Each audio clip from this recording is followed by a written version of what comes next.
시작하겠습니다. 네.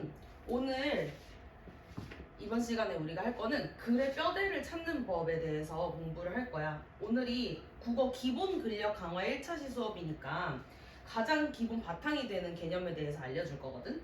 근데 만약에 이번 수업을 들어보고 너무 쉽다.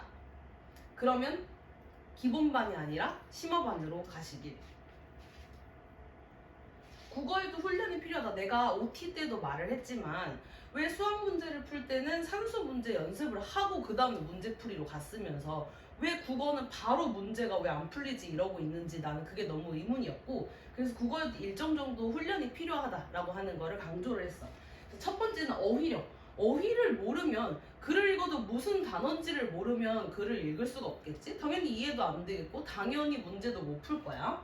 그래서 어휘력은 내가 빈출되는 어휘를 비문학 파트, 그러니까 독서 파트 그리고 문학 파트로 나눠가지고 계속해서 유인물을 줄 거니까 그 부분을 체크해가지고 공부를 하고, 두 번째는 독해력인데 독해력, 어떻게 글을 읽어 내려가야 되는지에 대해서 이해를 해볼 거고, 그걸 이번 시간부터 배울 길잡이 표현이라고 하는 것을 중심으로 이해를 해볼 거야. 그리고 독해 행동이라고 하는 거를 연결을 시킬 거야. 어떤 길잡이 표현을 만났을 때 어떤 독해 행동을 내가 행하면 되는지, 이것들을 점점 습관을 들이고 마치 구문학습, 뭐 빨간펜 이런 거 하는 것처럼 체화를 시키는 과정을 나랑 같이 하게 될 거고, 세 번째로 논리력, 선지 판단의 근거를 내 머릿속에서 마련을 하고 판별을 할 수가 있어야겠지. 이 훈련은 여기까지 되고 나서 진행을 할 거야. 그리고 마지막으로 그 일련의 과정들을, 문제풀이까지 이어지는 일련의 과정들을 속도를 붙여서 행하는 그런 연습들도 마지막으로 훈련을 하게 될 것이다. 자, 그래서 오늘의 수업 목표는 먼저 길잡이 표현이 뭔지를 이해를 할 거고, 두 번째로 처음 읽을 때는 뭘 표시하고 뭘 넘겨야 되는지 그거를 이해를 해볼 거고, 세 번째로 길잡이 표현을 기능 중심으로 분류를 했어. 그래서 어떤 독해 행동으로 연결해야 되는지 네 가지로 크게 분류가 되어 있고, 오늘은 본격적으로 구체적으로 이해를 하고 뭐 외우고 그렇다기보다는 이러이런 것들이 있구나 라고 이해해보고 넘어가는 시간이 될 거고, 다음 시간에 조금 더 구체적으로 훈련을 해보면서 어떤 독해 행동을 내가 이끌어내야 되는지까지 이해를 해볼 거야. 마지막으로 지문을 처음부터 끝까지 쭉 읽어내려가면서 나는 분명히 읽었는데 무슨 말 하는지 모르겠다 라고 하도록 두지 않고 뼈대를 먼저 만들고 그 뒤에 살을 붙이는 연습을 할 거다. 그래서 길잡이 표현이 뭔가요? 처음 들어보는 말인데 했는데, 길잡이 표현은 필자가 독자에게 보내는 언어적 신호를 말한다 라고 정의를 내릴 수가 있어. 필자가, 글 쓴 사람이 뭔가 우리에게 전달하고자 하는 바가 있을 거고, 그랬을 때 어떤 표현을 써서 어떤 구조적인 장치를 활용해서 이 글은 설명하는 글이다, 혹은 이 글은 뭐 주장하는 글이다, 혹은 이 글은 과학 지문인데 그 중에서도 어떤 기능의 세부적인 분류를 나타내고 있는 거다, 혹은 이거는 철학 지문인데 A라는 학자랑 B라는 학자가 맞짱 뜨는 지문이다 라든지 이런 것들을 이해해 볼 수 있으려면 어떤 특정한 구조를 나타내는 신호들이 있고 그 신호를 우리가 알아챌 수 있어야 된다. 자, 길잡이 표현을 그럼 왜 공부해야 되냐? 조금 더 깊게 들어가 볼게. 나는 우리 엄마랑 얘기하는 걸 싫어해. 왜 우리 엄마랑 얘기하는 걸 싫어하냐면, 우리 엄마는 무슨 얘기를 하려고 하는지 나한테 예고해주지 않고 그냥 갑자기 구체적인 얘기로 들어가. 예를 들면은 뭐 내가 수영장을 갔는데 40대 어떤 그 사람 성이 뭐였더라? 박씨였나 장씨였나?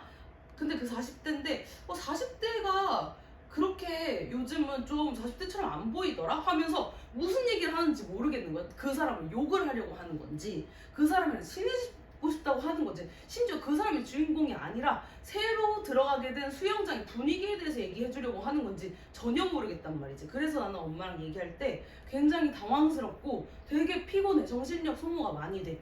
근데 하물며 사람이랑 얘기할 때도 무슨 얘기를 하려고 하는지 모르면 되게 정신적 소모가 크고 이해하기가 어려운데, 글은 비언어적 신호도 없잖아. 표정도 없고 말의 빠르기라든지 뭐 제스처조차도 없어. 그러니까 더더욱이나 피곤하고 무슨 말 하는지 알기가 어렵겠지.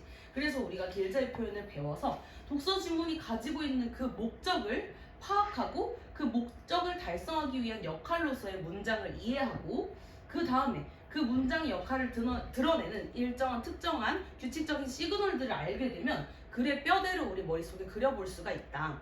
어떤 것을 대조하는 건지 아니면 어떤 흐름을 설명하는 건지 어떤 시간적인 순서에 따라서 변화를 알려주고자 하는 건지 이런 것들을 머릿속에 구조를 세울 수가 있고 그리고 길자리 표현을 통해서 문장의 각각의 역할 어떤 문장이 중요했을 때 그 문장을 뒷받침해주기 위해서 희생하는 문장들이 뒤따를 수가 있단 말이야.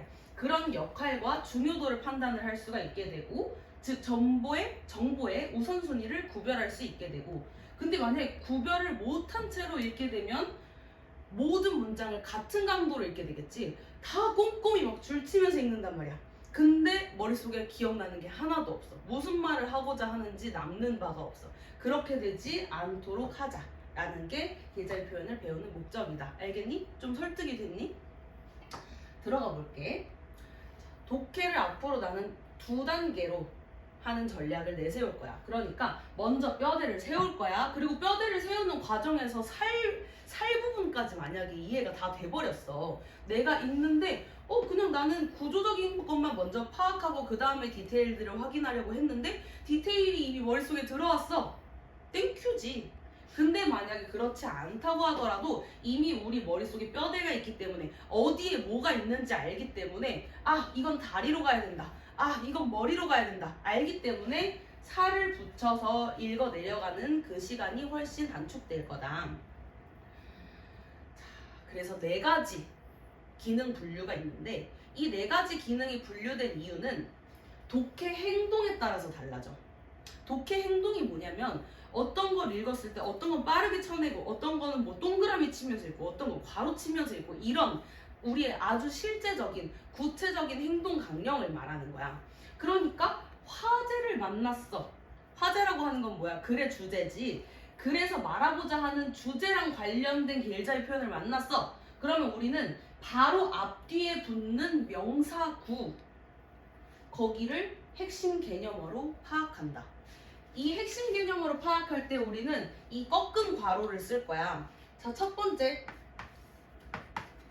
화제를 만났어. 그러면 이 화제에 해당하는 부분에 꺾은 괄호를 쳐줄 것이다.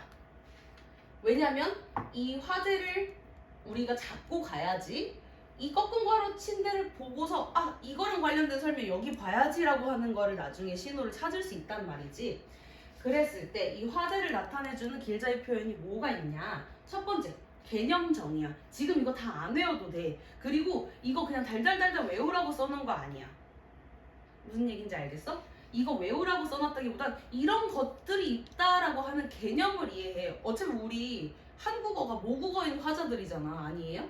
맞아요. 맞죠? 그러니까 이것들 뭐뭐는 뭐뭐다, 뭐뭐는 뭐뭐다, 뭐뭐는 뭐뭐다, 개념 정의 뭐뭐는 뭐뭐다 이럴 필요 있냐고. 무엇은 무엇이다 라고 하는 게 개념을 정의해 주는 거구나 라고 하면 유사한 뭐뭐라 불린다, 뭐뭐라 한다, 일컫는다, 여겨진다, 의미한다, 해당한다 이런 것들 다 뭐는 뭐다라고 얘기해 주는 거구나 라고 우리 이해할 수 있단 말이야. 부담 갖지 마. 그리고 여기 뭐뭐라고 이해했다, 뭐뭐라고 이해했다라고 하면 누가 무엇을 뭐라고 이해했다라고 하는 부분이 앞부분에 나오겠지. 그러면 누가 무엇을 뭐라고 이해했는지에서 그 뭐 부분을 빼고 누가 무엇을 부분을 핵심 개념으로 봐. 그리고 그걸 뭐라고 이해했는지에 해당하는 부분이 디테일이라고 보자고. 앞으로 그렇게 분류할 건데 오늘은 그냥 소개하는 거니까 너무 부담 갖지 말고 그런 부분을 개념 정의라고 하는구나. 개념 정의는 결국엔 어떤 화제를 제시하고 글의 글감, 주제를 제시하고 그걸 봤을 때 우리는 꺾은 괄호를 치면 되는구나 라고 하는 것까지 기억을 합시다. 두 번째, 화제 중에 두 번째야. 탐구 주제를 선언해요. 어떤 것에 대해서 알아보자. 이 글에서는, 이 하에서는 무엇을 중심으로 라고 하는 개념 범위를 설정을 해주고 그 다음에 알아보자, 살펴보자, 검토해보자, 탐구해보자 이런 것들 다 마찬가지로 탐구 주제 범위를 설정을 해준다. 그리고 필요성을 선언해주는 것도 화제를 제시해주는 부분이라고 할 수 있어. 뭐뭐 해야 할 경우가 많다. 결국에는 중요하다는 얘기겠지. 그런 경우가 많다고 했으니까. 그리고 무엇이 중요하다. 같은 얘기야. 그리고 주목받았다. 같은 얘기야. 그러니까 우리 이거 하나를 우리 필요성 선언에는 자 화재 분류에 필요성 선언이 들어있고 그 필요성 선언에 세 가지가 있는데 첫 번째는 이렇게 할 필요 없어. 이걸 보고 이건 줄 알면 되는 거야. 그래서 첫 번째는 화재에 꺾은 가루를 친다. 자 여기 아래를 보면 실제 기출에서 나왔던 문장을 내가 가지고 왔는데 경제학에서는 증거에 근거한 정책 논의를 위해 사건의 효과를 평가해야 할 경우가 많다라고 하는 문장이 있어. 그러면 지금 해야 할 경우가 많다라고 하는 게 우리 지금 여기 필요성 선언에 해당하는 화제를 제시하는 부분이구나 라는 것을 이해하고 아 그러면 바로 앞에 붙는 명사구 사건의 효과를 평가 라고 하는 이 부분이 중요한 개념어가 되겠군 이라고 이해하자고. 알겠니? 네. 응. 넘어갑시다. 이거 풀어볼 거야. 지금 내가 나눠준 문제집 보면은 첫 번째 해당하는 화제 부분이 있어. 이 지문을 보고 먼저 길잡이 표현에 밑줄을 칠 거야. 앞으로는 길잡이 표현에 밑줄을 안 칠 거야. 근데 오늘은 길잡이 표현에 밑줄 칠 거야. 길잡이 표현에 밑줄 치고 바로 앞에 해당하는 혹은 바로 뒤에 따라오는 핵심 명사구를 찾아서 꺾은 괄호를 쳐주자. 먼저 길잡이 표현 밑줄, 핵심 개념어에 꺾은 괄호.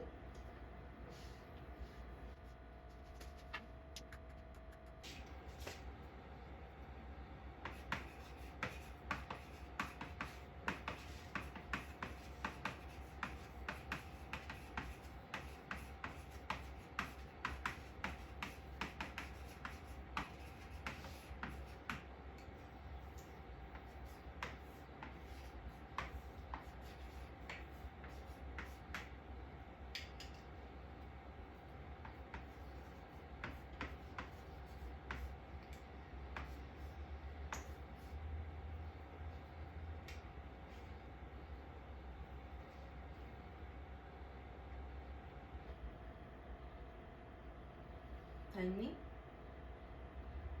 준민이 다 했니? 네. 검토 중이니? 현진이 다 했니? 네. 길잡이 표현에만 밑줄 치고 화제 부분에 꺾은 괄호 치는 거야.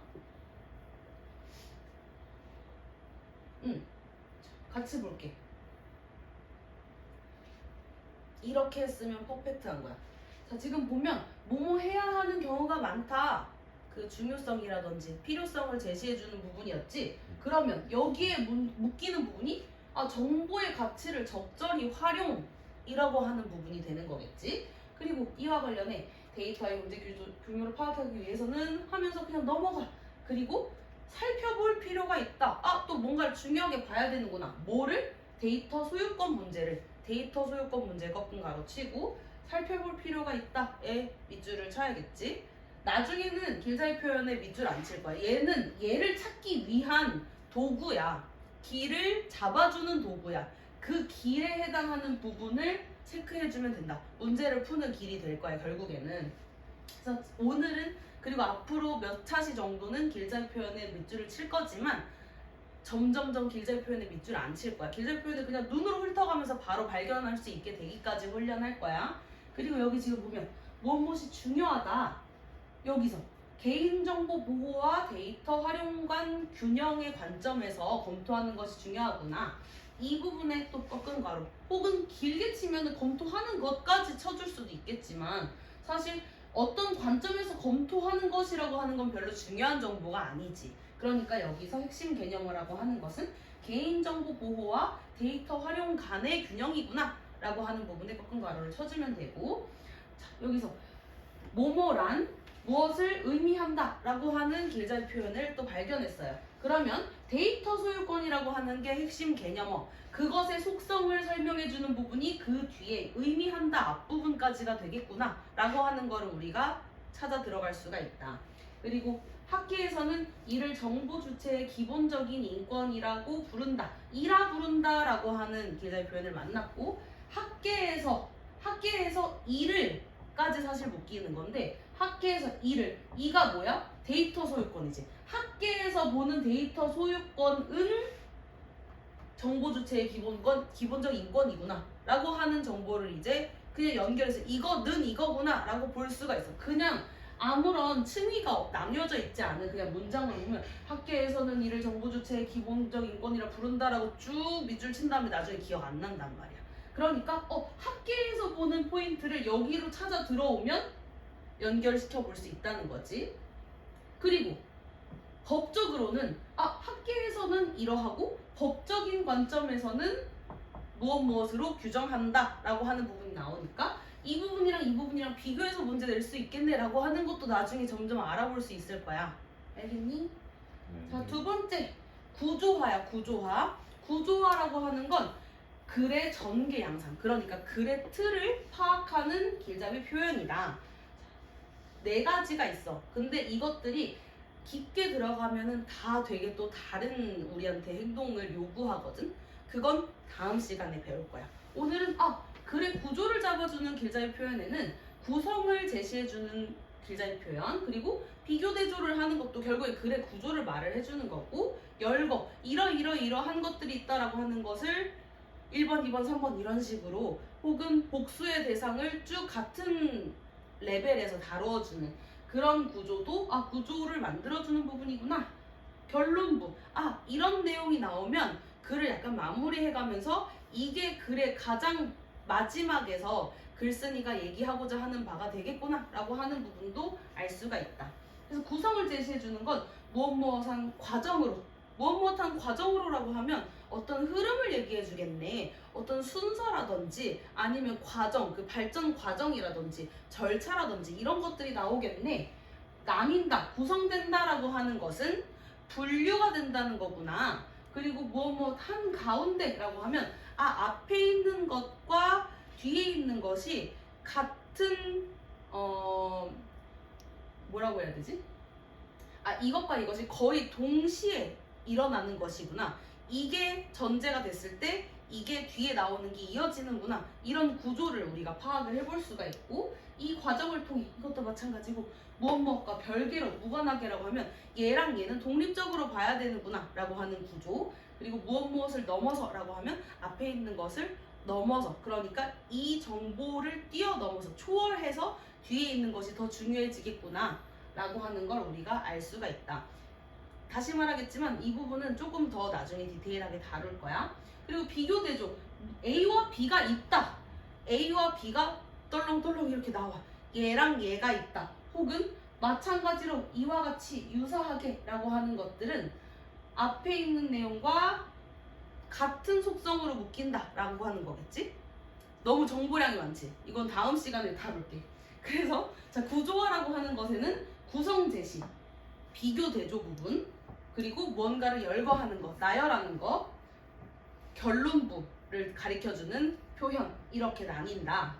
그랬을 때 뭔가 구조를 나타내주는 길잡이 표현이다 라고 하는 것을 우리가 감지를 한다면 마찬가지로 밑줄을 치고 그 부분에 대해서 조금 더 디테일하게 볼 거야. 근데 독해 행동을 어떻게 연결해야 되는지는 다음 시간에 다룰 것이기 때문에 이번 시간에는 구조를 나타내주는 길잡이 표현에는 밑줄만 칠 거야.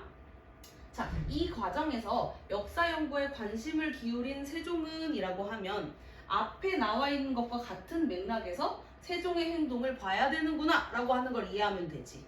그러니까 이걸 그냥 보면 좀 우리가 너무 정보가 많으니까 압도될 수가 있는데 실제로 적용해보면 사실 되게 어렵지 않을 수 있어. 두 번째, 이규경도 마찬가지로 서학의 블라블라 하고 나왔어. 그러면 이규경도 마찬가지로 서학의, 그럼 이 앞에 뭔가 논의된 대상이 있었겠네? 일규경이라고 하는 사람이 있었다고 쳐봐. 그러면 일규경이 서학을 좋아했어. 사용했어. 서학의 어떤 관점을. 그러면 이규경도 마찬가지로 하면 뒤에 안 읽어도 이규경도 서학의 것을 취했겠네 라고 이해하고 그냥 빠르게 넘어가면 된단 말이야. 그걸 읽지 말라는 게 아니라 어떤 걸 힘줘서 읽고 어떤 거는 그냥 훑어 읽어가면서 넘어가고를 우리가 구분할 수 있어진다는 거야. 그리고 자연과 달리 인간 사회의 안정을 위해서는 개입이라고 했어. 앞에 만약에 자연에는 개입을 하지 말아야 된다라고 했으면 자연과 달리 인간 사회의 안정을 위해서는까지 본 다음에 여기는 개입해야 된다는 거구나 해버리면 된단 말이야. 줄줄줄줄 길게 나오는 말 하나하나 꼼꼼히 안 읽어도 괜찮다. 자, 따라서 관건은 그 사건 외에는 결과의 차이가 날 이유가 없는 두 집단을 구성하는 일이다. 자, 따라서라고 한 다음에 나온 이런 문장이 글의 맨 후반부쯤에 위치한다라고 하면 이것이 이 글에서 결국에는 말하고자 하는 마지막 결론이겠구나 라고 하는 걸 따라서를 보면 그러면 조금 집중해서 읽어야지. 결국엔 필자가 하고 싶어하는 말이 여기 있겠네 라고 생각하고 읽어가면 된다. 그래서 두 번째는 구조화를 해주는 길자유 표현이고, 이것은 아까 말했듯이 2차 시에 다루겠습니다. 조금 더 구체적으로 한번 밑줄을 쳐볼게. 이번 시간에는 밑줄만 칠게.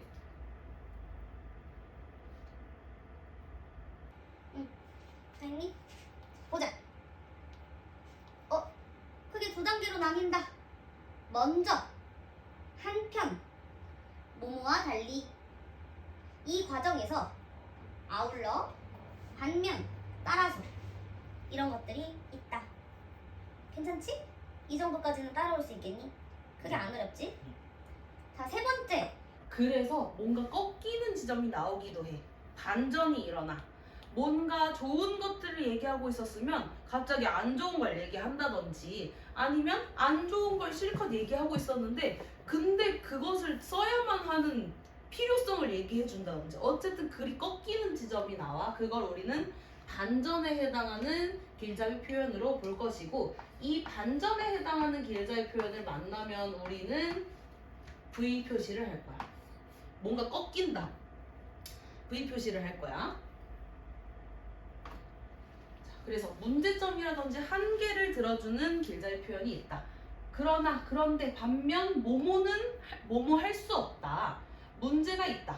어렵다. 글이 단순하지 않다. 뭘 보장하지 않는다. 의문이 제기된다. 무엇에 불과하다고, 지나지 않는다. 이런 것들, 그런 것들이 나오면 문제점이라든지 한계를 얘기를 해주는 부분이다. 비판도 나와. 무엇을 지적했다. 비판받는다. 비난받았다. 그리고 역전, 전환, 그냥 어떤 문제점이라기보다는 기존의 흐름과 다른 포인트가 제시가 될 수도 있어. 그래서 그런데, 그럼에도 불구하고, 그렇다고 해도 실제로는, 현실에서는, 최근 들어서는, 특정한 시점에는 이라고 얘기하면서 뭔가 글의 흐름이 전환되고 꺾이는 지점이 나오기도 한다.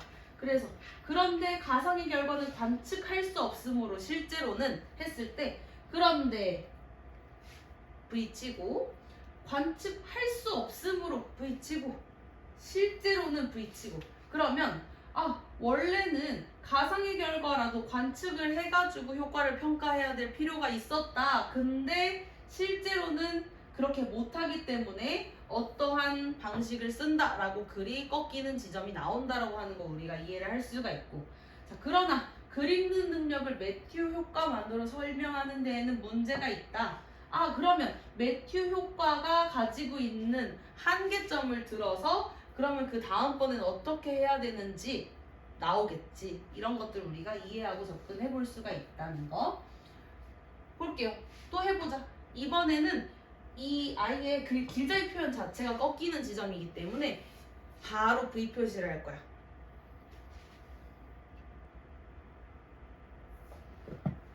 자, 했니? 네. 그런데 단순하지 않다. 비판이 상당하다. 주관적 보고에 불과하다. 그럼에도 불구하고 최근에는 어떠한 지적이 설득력을 얻고 있다. 지금은 우리가 연습을 하려고 모든 꺾이는 길자유 표현에 V 표시를 하지만 사실 한 번 꺾이면 그 주장을 쭉 이어나가는 경우가 거의 대부분이야. 그래서 그런데 하고 한 번 꺾인 다음에 단순하지 않다라고 하는 것들이 같은 층위에서 나열이 되고 있는 구조야. 사실 조금 더 깊게 들어가면 이거는 다음번에 우리가 조금 더 연습을 해가면서 이 모든 것들을 다 꺾는 지점으로 표시할 필요는 없구나. 여기서 한 번 꺾이고 그 다음에 여기서 한 번 꺾이는구나 라는 것까지도 볼 수 있게 되면 그때는 큰 흐름만 체크를 할 수 있겠지. 그러면 지문이 더 깨끗하고 읽는 속도도 더 빨라지겠지. 거기까지 우리가 순차적으로 연습을 해볼 거고 지금은 모든 꺾이는 지점이 다 표시를 했을 때 이와 같다. 자 마지막 네 번째 구체화 부분인데 내가 계속 뼈대와 살 부분을 얘기를 했었잖아. 이 구체화 부분이 다 살이야. 다 살을 더해주는 거야. 디테일이야. 근데 이 디테일을 알면 이제 선지를 풀 때 흔들리지 않을 수가 있어. 그 선지 판단의 근거가 사실 이런 디테일에서 나오거든. 그래서 네 번째는 구체화고 이 구체화 부분도 다음 시간에 더 디테일한 독해 행동과 연결을 해볼 건데 오늘은 뭐가 있는지 이해를 해봅시다. 먼저 예시가 있어. 예를 들어서 설명을 해줘. 앞에 나온 어떤 원리라든지 현상이라든지 어떤 이론적인 거, 정의 이런 게 나온 다음에 아 근데 이렇게만 얘기하면 너네 너무 관념적이고 추상적이니까 이해 못하겠지? 그러니까 조금 더 구체적인 사례를 들어서 설명해줄게. 잘 들어봐 하면서 얘기를 해주는 부분이야. 그러니까 결국엔 앞에 나와 있는 중요한 관념적인 문장을 위해서 희생하는 부분이야. 그냥 에피소드란 말이야. 그러니까 이 부분에는 우리는 괄호를 칠 거야. 구체화 부분에는 우리는 다 괄호를 칠 것이다. 근데 이것도 조금 더 깊이 들어갔을 때 또 어떤 행동이 연결되는지는 다음 시간에 다뤄보도록 하고 자, 가령 예컨대 이를테면 어떠한 경우를 보면 아니면 고유명사가 직접 등장하는 경우가 있어. 대부분의 사람들은 미남을 보면 주저앉는다 라고 하는 어떤 일반적인 원리를 얘기를 했어. 그래서 뭐 하민이가 현진이를 봤을 때 주저앉았다 라고 하는 갑자기 고유명사가 직접 등장을 해. 그러면 결국엔 앞에 있는 원리를 얘기해주기 위해서 갑자기 처음 보는 사람 이름이 나오는데 혹은 구체적인 숫자가 나오는데 어떤 구체적인 지명이 나오는데 하면 예시구나 이렇게 이해하면 된다. 가령이라든지 예를 들어 이런 얘기가 없더라도 갑자기 구체적인 게 얘기가 나와? 하면 예시구나 하면 돼. 그리고 두 번째로 부연 설명이라든지 속성을 들어주는 부분도 있어. 즉 다시 말해 요컨대가 요약하건대라고 하는 거야. 그러니까 앞에 했던 얘기를 뭔가 쉬운 말로 혹은 조금 다른 단어로 바꿔서 한 번 더 얘기해주는 부분이야. 무엇에도 적용된다. 관여한다. 어떠한 역할을 한다. 어떠한 성질을 띈다. 이렇게 속성을 들어주는 부분도 결국에는 앞에 있는 내용을 조금 더 깊이, 조금 더 구체적으로 살을 붙여주는 부분이구나 라고 이해를 하고 가로치면 돼. 그리고 원인과 조건에 해당하는 거 뭐뭐 하면 뭐뭐 한다 라고 하는 내용들 뭐뭐 하기 때문에 뭐뭐 함으로 뭐뭐 임으로 왜냐하면 무엇에 따라서 무엇에서 기인한다 비롯된다 관련된다 다 결국에는 이거 하나하나 외울 필요 없다는 거 알겠지? 같은 맥락의 이야기를 우리 모국어 하자니까 알잖아. 결국에는 뭐뭐 하면 뭐뭐 하기 때문에 왜냐하면 이런 것들 결국엔 다 같은 기능을 하고 있는 단어라는 거 우리 이해할 수가 있잖아. 그래서 아래 실제로 기출에 나왔던 예문을 보면 다시 말해 세잔의 작품은 눈에 보이는 특정의 사과가 아니라 앞에 나왔던 내용이 세잔의 작품과 관련해가지고 이렇게 이 부분은 결국에 앞에 했던 얘기 또 하는 거겠네 라고 그냥 괄호치고 넘어가고 여기에 해당하는 부분을 물어보면 그때 다시 와가지고 확인을 하면 돼. 마찬가지로 인지나 정서의 발달은 개인마다 다르기 때문이다 라고 하면 이 부분이 원인이 돼서 앞에 나오는 거가 결과가 되겠구나 라고 하는 걸 이해해주면 되고 비타민 K는 혈액 응고 인자들의 활성화에 관여한다. 그러면 이 부분이 조금 더 비타민 K라고 하는 것의 디테일한 기능을 설명해주는 부분이겠구나 라고 치고 넘어가면 돼요. 또 해보자. 다 했어. 이번 시간하고 쉴 거야. 마찬가지로 길잡이 표현에 밑줄 치고 그 길잡이 표현이 묻고 있는 내용 전체를 그냥 바로 쳐주면 돼. 봅시다. 이렇게 돼. 내가 한 거랑 한번 체크해볼까?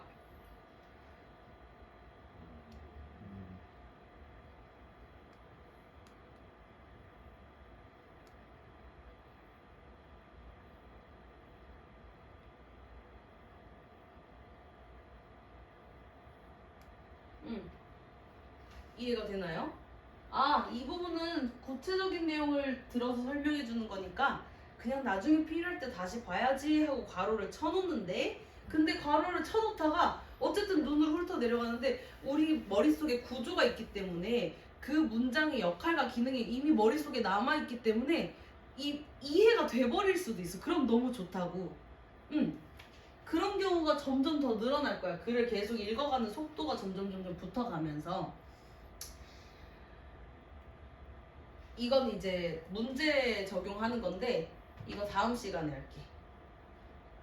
이렇게 다음 시간에.